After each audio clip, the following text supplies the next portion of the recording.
আমরা বুঝতে পারছি আপনাদের অসুবিধা হচ্ছে, কিন্তু বিনা অসুবিধায় বিনা সমস্যায় কোনোদিন বড় পরিবর্তন আসে না। আমাদেরকে এই পথসভা থেকে প্রত্যেকটা মানুষের কাছে এই আবেদন রাখছি যে আগামী দিনে বড় পরিবর্তন আনতে হবে। প্যান খুলে দিয়েছে, প্যান ছিঁড়ে দিয়েছে, প্যান তৃণমূল ফারুক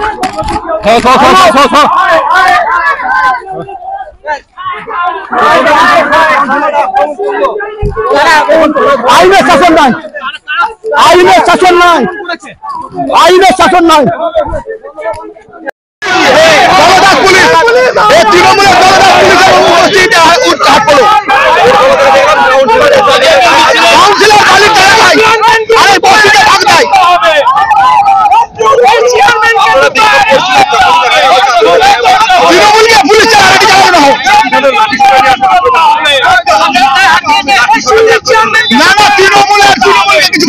কুত্তার মতো পালিয়ে গেছে, পালিয়েছে।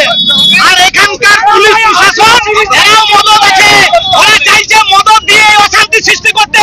পুলিশ প্রশাসন দায়ী চাইছে, এটা এই পুলিশ প্রশাসন দায়ী।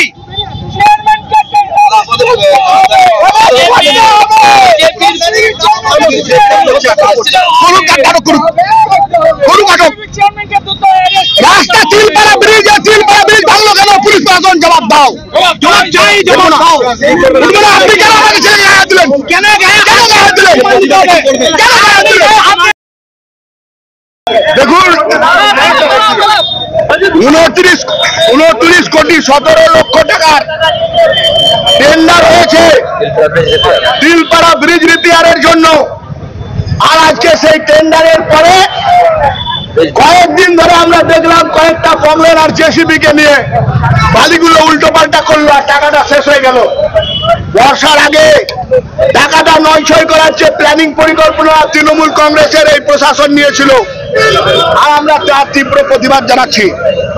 আমরা বলতে চাই, এই যে তোলাবাজে তৃণমূল আর এই সরকার, বীরভূমের জেলা প্রশাসন, সকলমে বীরভূমের তৃণমূলের জেলা সভাপতি বিধান রায় ডিএম সাহেব, উনি কি কারণে 29 কোটি 17 লক্ষ টাকা লুট করতে দিলেন?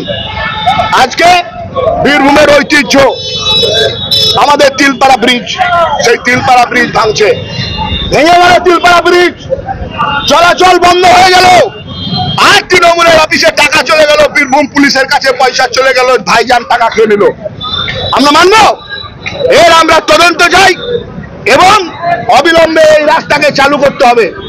সাঁইথিয়া দিয়ে রাস্তায় গাড়ি যাচ্ছে, আর সাঁইথিয়া তৃণমূল যেভাবে টাকা তুলছে সেই টাকা আমরা তুলতে দেবো না।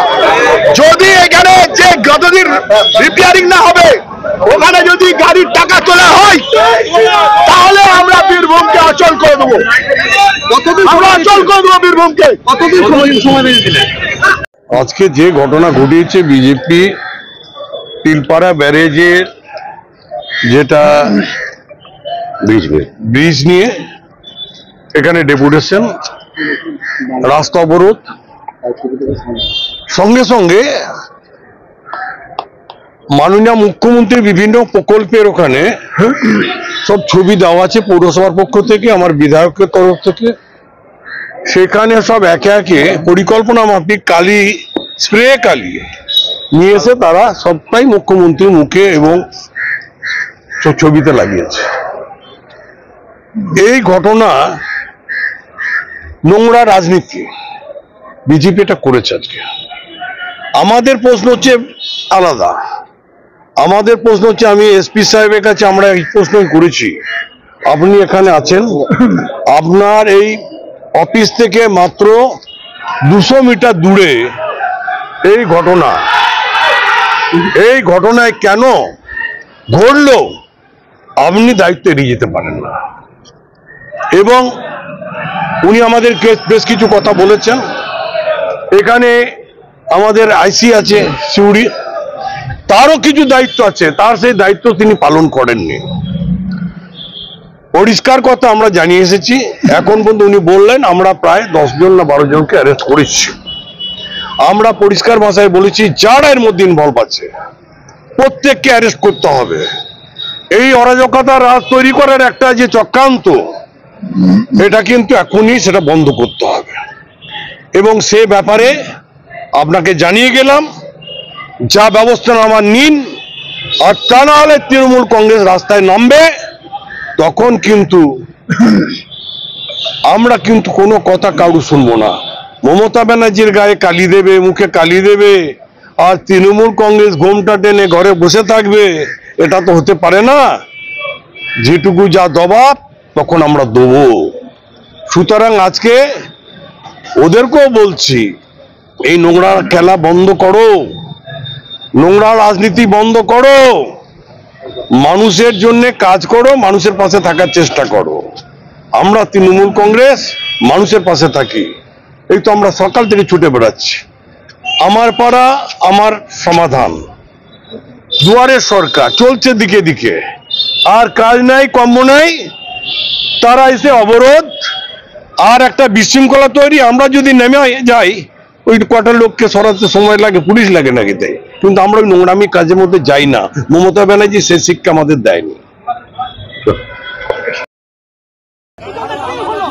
আমাদের মুখ্যমন্ত্রী দিদির মেয়েতে খালি মারবে, আমরা মানবো না, আমরা মানবো না। খালি মারবে বলা শুনি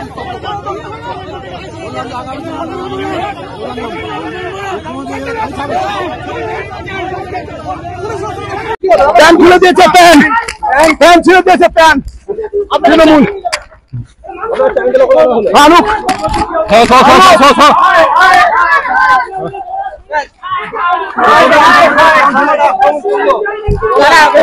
আইনের শাসন নাই, আইনের শাসন নাই, আইনের শাসন নাই।